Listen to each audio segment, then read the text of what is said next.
Hello बच्चों, कैसे हैं आप।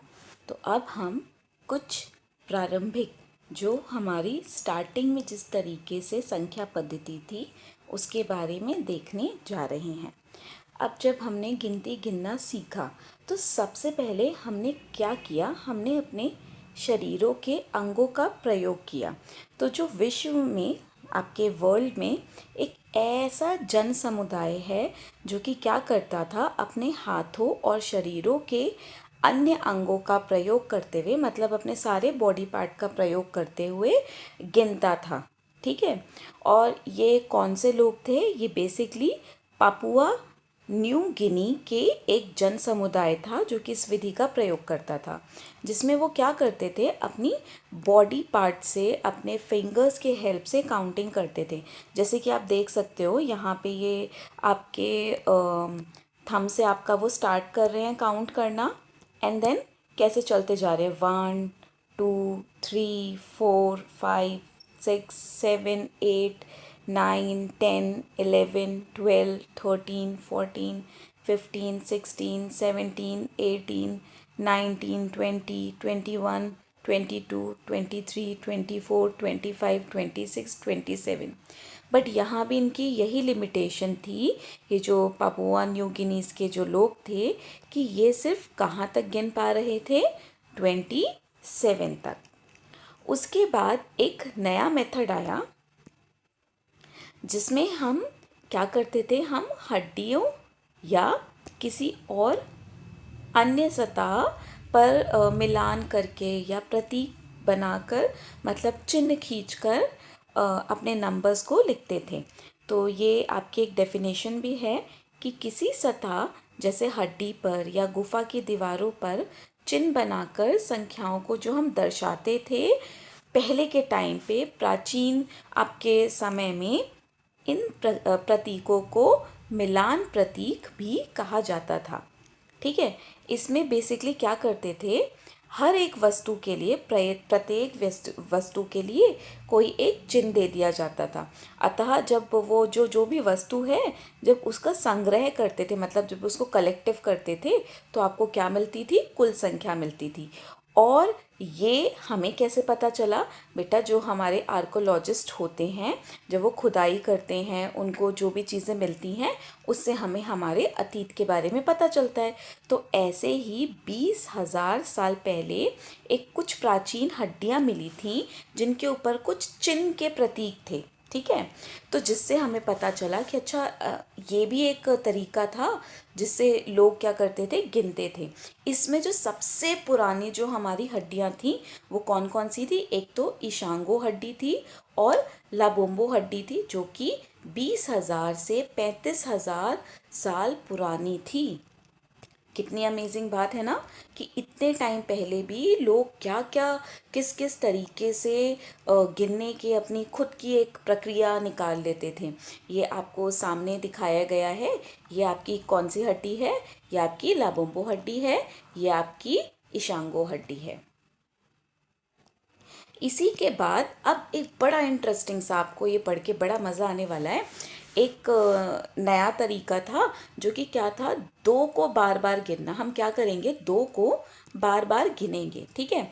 तो बेसिकली ये कहाँ से स्टार्ट हुआ था? ये ऑस्ट्रेलिया से स्टार्ट हुआ था। तो जो ऑस्ट्रेलिया के आदिवासी लोग थे, बेसिकली कौन, गुमुलक जो द्वारा जो लोग थे, उन्होंने संख्या लिखने का एक बड़ा अच्छा सा तरीका निकाला। कैसा तरीका निकाला? उन्होंने 1 को लिखा ओरोपोन और 2 को लिखा उकासर। अब 3 देखो, 3 कैसे आता है? 3 आता है 2 + 1 से। अभी मैंने आपको बताया 2 के लिए क्या यूज़ किया था उन्होंने, उकासर, और 1 के लिए क्या यूज़ किया, उरापोन। तो 3 को क्या बोलेंगे, उकासर उरापोन। ऐसे ही जो 4 है, 4 कैसे आता है, 2 + 2, और 2 के लिए अभी हम क्या यूज़ कर रहे हैं, उकासर। तो 4 को कैसे लिखेंगे, उकासर उकासर। 5 को कैसे लिखेंगे, उकासर उकासर उरापोन। 6 को कैसे लिखेंगे, उकासर उकासर उरापोन। लेट इज सपोज आपको 9 लिखना है। ठीक है। तो अब 9 को हम स्प्लिट करते हैं, तो 9 को कैसे लिख सकते हैं, 2 + 2 + 2 + 2 + 1 करके लिख सकते हैं। तो मैं इसको कैसे लिखूंगी, मैं इसको लिख सकती हूँ उकासर, उकासर, उकासर, उकासर और उरापौन। ये भी एक तरीका था, बट इन की एक लिमिटेशन थी, और वो लिमिटेशन सिर्फ इतनी थी कि बेटा अगर कोई बहुत बड़ा सा नंबर है तो उस बड़े से नंबर को हम कैसे लिखेंगे, कितनी बार लिखेंगे, हमें कितनी बार लिखना पड़ेगा। ठीक है, ये आपको दे रखा है। और एक बड़ी चौंकाने वाली बात ये थी कि बहुत टाइम पहले भारत या कोई भी अन्य जो देश थे वो आपस में इतने वेल कनेक्टेड नहीं थे, लेकिन उसके बावजूद भी हमने कई जगह पर सेम तरीके से आपके जो संख्या पद्धति है देखा। जैसे अभी मैंने आपको किसका बताया, गुमलुगल का बताया, वो दो वर्ड्स यूज़ करते थे, उरापौन और उकासर। वैसे ही एक बकौरी था जिसमें वो वन के लिए क्या यूज़ करते थे, वर्ड टुकाले, और टू के लिए अहागे। तो थ्री क्या होगा, अहागे टुकाले। फोर क्या होगा, अहागे अहागे टुकाले। फाइव क्या होगा, अहागे अहागे अहागे। तो कितनी इंटरेस्टिंग है ना कि हम कनेक्टेड भी नहीं थे पूरे वर्ल्ड से, लेकिन फिर भी किस तरीके से जो लोग थे वो आपके सेम तरीके से नंबर्स जो थे उन्होंने डेवलप किए। अब बस एक प्रॉब्लम इसमें क्या थी, क्योंकि इनिशियल टाइम में ना ये जो संख्या पद्धति थी ये सिर्फ 6 संख्याओं तक के लिए ही थी, बट आप चाहो तो आप इसके लिए और भी आगे तक बना सकते हैं। ठीक है, अब सबसे जो बहुत बेनिफिशियल हमारे लिए एक संख्या पद्धति रही वो हमारे लिए कौन सी रही, रोमन नंबर्स। और इनको हम पढ़ेंगे थोड़े से डिटेल में। बेसिकली रोमन नंबर्स में सिर्फ और सिर्फ हम 7 सिंबल्स का यूज़ करते हैं। ठीक है, हमने हर नंबर के लिए एक सिंबल लिया और ये सिर्फ 7 सिंबल है। जैसे कि हम 1 को आई से रिप्रेजेंट करते हैं, 5 को वी से, 10 को एक्स, 50 एल, 100 सी, 500 डी और 1000 को किससे रिप्रेजेंट करते हैं हम, एम से। ठीक है, इन्हीं 7 सिंबल्स का यूज़ करके हम कोई भी बड़े से बड़ा नंबर भी लिख सकते हैं। ठीक है, लेकिन इसको लिखने के ना कुछ रूल्स हैं। जैसे कि पहला रूल ये था कि कोई भी सिंबल 3 बार से ज़्यादा रिपीट नहीं हो सकता, कि अगर मैं चाहूँ कोई भी सिंबल को 3 बार रिपीट करना तो वो मैं नहीं कर सकती। ठीक है, दूसरा रूल ये था कि अगर मैं किसी नंबर को माइनस करती हूँ, मतलब अगर मान लो कोई मैं नंबर माइनस करती हूँ तो जिस नंबर को मैं माइनस करूँगी वो आगे आएगा। थर्ड ये था कि जब मैं किसी नंबर को प्लस करूँगी तो वो नंबर कहाँ आएगा, पीछे। तो अब हम कुछ नंबर्स देखते हैं स्टार्टिंग से और इसको समझने की कोशिश करते हैं। अब जैसे 1 है, 1 के लिए हमें पता है हमारा सिंबल क्या है, आई। अब 2 कैसे आता है, 2 आता है हमारा 1 + 1 यानी कि आई आई। 3 कैसे आता है हमारा, 2 + 1 यानी कि आई आई आई। तो मैं क्या करूँगी, 4 को क्या लिखूँगी, आई आई आई आई। क्या इस तरीके से लिखूँगी, नहीं। अभी मैंने आपको बताया था कोई भी सिंबल आपका 3 टाइम से ज़्यादा रिपीट नहीं होता। तो इसके लिए क्या था, हमने देखा 4 कैसे आता है, 4 आता है 5 - 1 करके। तो 5 को हम क्या लिखते हैं, v, और उसमें से हम क्या माइनस कर रहे हैं, 1। अभी मैंने आपको बताया था जिसको हम माइनस करते हैं वो कहाँ आता है, आगे। तो 4 का सिंबल है आई वी। ऐसे ही 5 के लिए सिंबल है v। 6 कैसे आता है, 5 + 1, तो 5 के लिए v और 1 के लिए i, दिस इज योर 6। 7 कैसे आएगा, v i i, 5 + 2। 8 कैसे आएगा, v i i i, यानी कि 5 + 8। अब 9 कैसे आएगा बेटा, क्या मैं इसको i को 4 टाइम रिपीट करूँगी, नहीं, हम किसी भी सिंबल को सिर्फ 3 ही बार रिपीट कर सकते हैं। तो 9 कैसे आता है बेटा, 9 आता है हमारा 10 - 1 करके। ठीक है, तो मुझे पता है 10 के लिए हमारे पास एक सिंबल होता है x, और x में से 1 माइनस कर रही हूँ, जिसको माइनस करूँगी वो कहाँ आएगा, आगे। तो i x। 10 के लिए हमारे पास सिंबल था x। अब इन्हीं 1 to 10 सिंबल्स का यूज़ करके हम बहुत सारे नंबर्स को लिख सकते हैं। जैसे कि अगर मैं बोलूँ आपका 11, मुझे पता है 10 + 1 = 11, यानी कि 10 के लिए x i। 12 क्या होगा, x i i। 13 x i i i। 14 x i v। x क्या है 4 और x क्या है 10 और i v क्या है 4। 15 के लिए क्या होगा, एक्स वी, एक्स है आपका 10, वी है आपका 5, 10 + 5 15। 16 क्या होगा आपका, एक्स वी आई। 17 होगा एक्स वी आई आई। 18 होगा एक्स वी आई आई आई। 19 क्या होगा बेटा, एक्स, और अभी हमने 9 का सिंबल समझा था, आई एक्स। 20 क्या होगा, एक्स एक्स, क्योंकि 20 क्या होता है, 10 + 10। अब मुझे लिखना है 21, तो 21 कैसे आता है, 20 + 1। 20 को क्या लिखेंगे, एक्स एक्स और आई। ऐसे भी समझ सकते हैं आप, 10 + 10 + 1 कितना होता है, 21। अगर मुझे 29 लिखना है तो मैं क्या लिखूँगी, 10 + 10 20 और आई एक्स 9। अब मुझे 30 लिखना है तो 30 क्या होता है, 10 + 10 + 10, यानी कि एक्स एक्स और एक्स। बेटे अब मुझे 35 लिखना है तो 35 कैसे होगा, 30 + 5, यानी कि एक्स एक्स एक्स और वी। 39 क्या होगा आपका, एक्स एक्स एक्स आई एक्स। अब हम बात करते हैं 40। बेटे 40 के लिए क्या हम x को 4 बार लिखेंगे, नहीं, हम सिंबल को सिर्फ 3 बार यूज़ कर सकते हैं, 3 बार रिपीट कर सकते हैं। तो मुझे पता है 40 कैसे आता है, 50 में से 10 माइनस करके, है ना। तो 50 का सिंबल होता है L, और जो माइनस करते हैं जिस सिंबल को वो आगे आता है, तो L 50 में से 10 माइनस किया, यानी कि आगे क्या आएगा, x। तो 40 का सिंबल क्या होता है, x L। इसी तरीके से कुछ और समझने की कोशिश करते हैं। हमारा 50 क्या होता है, L। अब 58 क्या होगा, 50 + 8, यानी कि L V I I I। 60 क्या होगा, 50 + 10 60। 71 क्या होगा, पहले 50, x हमने किया 10 ऐड किया 60, एक और 10 ऐड किया 70 और 1। 75 क्या होगा, 50, 10 ऐड किया 60, 10 ऐड किया 70 और 5। 80 क्या होगा, L यानी 50, x 10 ऐड किया 60, 70 और 80। 89 क्या होगा, L x x x I x। अगर अब मैं बात करूँ 90, तो बेटा 90 कैसे आता है, 90 आता है 100 - 10 करके। तो मुझे पता है 100 का सिंबल क्या होता है बेटे, C, और 10 का सिंबल x। माइनस कर रहे हैं तो ये कहाँ आएगा, आगे, x C। तो वैसे ही हमारा 95 क्या होगा, x C। 90 और 90 में 5 ऐड किया 95। 100 का सिंबल क्या होगा, C। चलिए अब हम इसके ऊपर कुछ आपके क्वेश्चंस देखते हैं। चलिए अब हम आपके पेज नंबर 59 का आइए पता लगाए देखते हैं। तो इसका सबसे पहला आपका क्वेश्चन है सॉरी, आपका क्वेश्चन है, आपको इन नंबर्स को रोमन पद्धति में दर्शाना है, रोमन पद्धति में लिखना है। तो सबसे पहला जो हमारा क्वेश्चन है, प्रश्न है, वो लिखा हुआ है 1229। तो पहले हम इसको क्या करेंगे, विस्तारित रूप में लिखेंगे, इसको एक्सपेंड करेंगे। तो ये क्या होगा, 1000 + 200 + 20 + 9।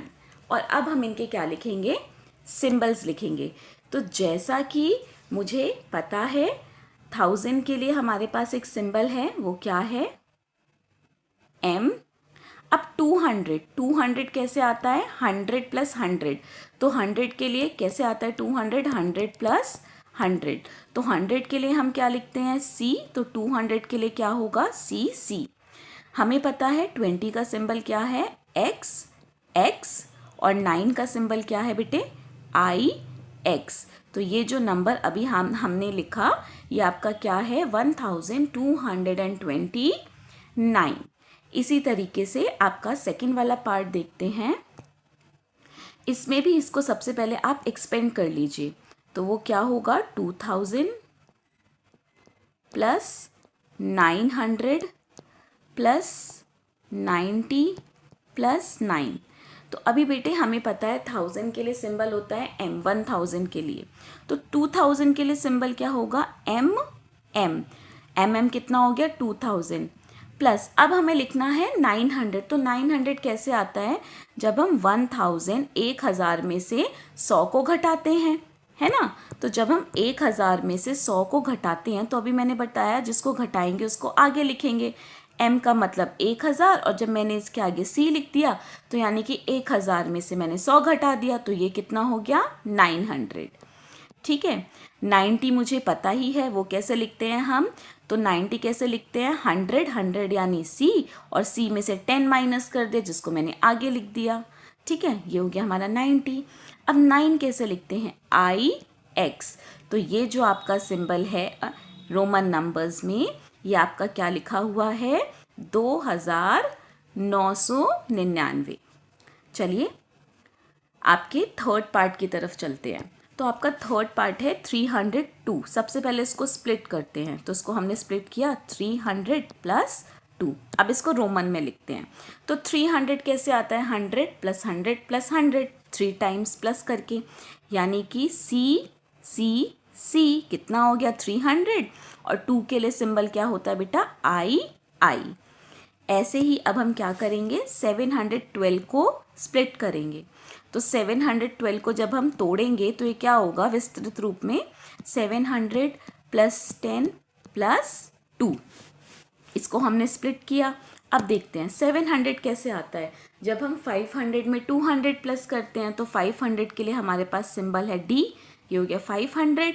फिर हमने इसमें 100 प्लस किया C, ये हो गया 600। फिर हमने एक और C ऐड किया, ये कितना हो गया 700। 10 के लिए सिंबल होता है X और 2 के लिए सिंबल होता है I।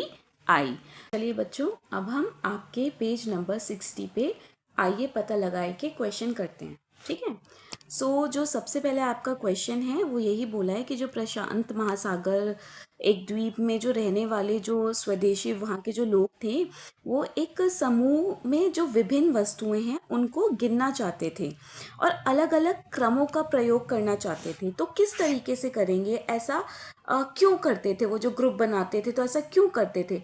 तो बेटा बेसिकली जब वो ग्रुप बनाते थे तो ग्रुप बना के उनके लिए काउंटिंग करना या चीज़ों की तुलना करना ये सब कुछ बहुत आसान था। तो वो क्या करते थे हर चीज़ को दो दो करके गिनते थे, दो दो का ग्रुप बना लेते थे। ठीक है, इससे क्या होता था उनको कोई भी चीज़ की तुलना करने में बड़ा ही क्या होता था ईजी होता था। ठीक है, चलिए अब क्वेश्चन नंबर 2 करते हैं। इसको करने का बहुत आसान तरीका है, ये अभी हम पढ़ भी चुके हैं। हमें क्या करना है कि ये जो हमारे ऑस्ट्रेलिया से जो हमें एक तरीका मिला था गिनती करने का, उसी की हेल्प से हम उसको प्लस माइनस मल्टीप्लाई डिवाइड करके देखते हैं। तो बेटा मैं आपको बहुत ईजी तरीके से कराऊंगी। सबसे पहले हम क्या करते हैं, हम फर्स्ट वाला देखते हैं। ठीक है, हम फर्स्ट पार्ट देखते हैं। फर्स्ट पार्ट में हम काउंट करते हैं कितने उकासर हैं और कितने उरापौन हैं और हमें क्या करना है। हमने काउंट किया, देखो उकासर उकासर उकासर उकासर उरापौन। तो फर्स्ट वाले में मैंने देखा 1 2 3 4 मेरे पास क्या हैं उकासर हैं और एक उरापौन है। इसमें मुझे प्लस करना है, क्या प्लस करना है उकासर उकासर उकासर। इसमें मुझे 3 उकासर और एक उरापौन को प्लस करना है। तो आप उकासर को उकासर के साथ प्लस करो। ठीक है, तो मुझे पता है मेरे पास 4 उकासर और 3 उकासर, तो टोटल कितने उकासर हो गए 7 उकासर। ठीक है, प्लस मेरे पास एक उरापौन और एक उरापौन, तो मेरे पास कितने उरापौन हो गए 2 उरापौन। लेकिन मुझे ये पता है जैसे ही वो 2 उरापौन हुए तो 2 उरापौन एक उकासर के बराबर होता है। तो अब ये कितने हो गए, हमारे पास पहले 7 उकासर थे प्लस 2 उरापौन मिलके क्या बन गया एक और उकासर। तो टोटल हमारे पास कितने उकासर हो गए 8 उकासर। तो इसको हम कितनी बार लिखेंगे उकासर को 8 बार। तो लिखते हैं उकासर उकासर उकासर उकासर उकासर उकासर उकासर और उकासर। अब इसका सेकंड वाला पार्ट देखते हैं, काउंट करते हैं उकासर उकासर उकासर उकासर। हमारे पास चलो हम ऐसे लिखते हैं उकासर कितने हैं और हमारे पास उरापौन कितने हैं। तो अभी मैंने देखा मेरे पास कितने 4 उकासर हैं और एक उरापौन है। इसी तरीके से उकासर उकासर उकासर, और मेरे पास क्या है 3 उकासर हैं। हमें इनको क्या करना है माइनस। तो जब मैं माइनस करूँगी तो 4 में से 3 यानी मेरे पास कितने उकासर बचेंगे 1, और उरापौन जब माइनस करूँगी तो कितने उरापौन बचेंगे 1। इसका मतलब मेरे पास क्या बचेगा 1 उकासर और 1 उरापौन। तो इसको हम क्या लिखेंगे 1 उकासर और 1 उरापौन। चलो मैं उरापौन को UR लिख देती हूँ, ठीक है। तो थर्ड पार्ट में हमने देखा उकासर उकासर उकासर उकासर, 4 बार उकासर है, 1 बार उरापौन है, और उसे मुझे उकासर उकासर से मल्टीप्लाई करना है। तो मैं इजी तरीके से इस तरीके से लिखती हूँ ताकि आपको समझ में आ जाए। हमारे पास 4 उकासर हैं और हमारे पास 1 उरापौन है, ठीक है। इसको हमें क्या करना है, इसको हमें 1 बार उकासर से मल्टीप्लाई करना है, ठीक है, और 1 बार और उकासर से मल्टीप्लाई करना है, सेम इसी को। तो 4 उकासर को और 1 उरापौन को हमें किससे मल्टीप्लाई करना है, हमें उकासर से मल्टीप्लाई करना है। तो चलो मल्टीप्लाई करके देखते हैं। जब हम 4 उकासर को उकासर से मल्टीप्लाई करेंगे तो कितने हो जाएंगे, ये 8 उकासर, ठीक है। और ये उकासर को उकासर से मल्टीप्लाई करेंगे, ये कितने हो जाए, ये कितना हो जाएगा 1। तो 8 और 1 कितने, यानी कि मेरे 1 सेकेंड, ये कितने उकासर हो जाएगा, ये हो जाएगा 1 उकासर। जब मैं इसको इससे मल्टीप्लाई करूँगी तो 8 उकासर और 1 उकासर कितने उकासर हो जाएंगे, ये हमारे 9 उकासर हो जाएंगे। सिमिलरली इसमें भी जब मैं उकासर को 4 उकासर से मल्टीप्लाई करूँगी तो 4 को जब चारों उकासर को उकासर उकासर उकासर उकासर से मल्टीप्लाई करूँगी तो कितने हो जाएंगे, डबल हो जाएंगे ना, 8 उकासर।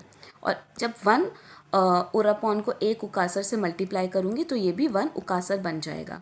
तो 8 और 1 कितने उकासर हो गए, 9 उकासर। तो बेटे अब देखिए 9 और 9 यानी कि टोटल कितने उकासर हो गए, 9 और 9 यानी कि हमारे कितने उकासर हो गए, 18 उकासर। यही हमारा क्या है आंसर। चलिए अब इसका फोर्थ पार्ट देखते हैं। सॉरी, अब इसको हमें डिवाइड करना है। तो हमारे पास डिवाइड करने के लिए क्या करेंगे, सबसे पहले आप देख लीजिए कि आपके पास क्या है और किससे आपको डिवाइड करना है, ठीक है।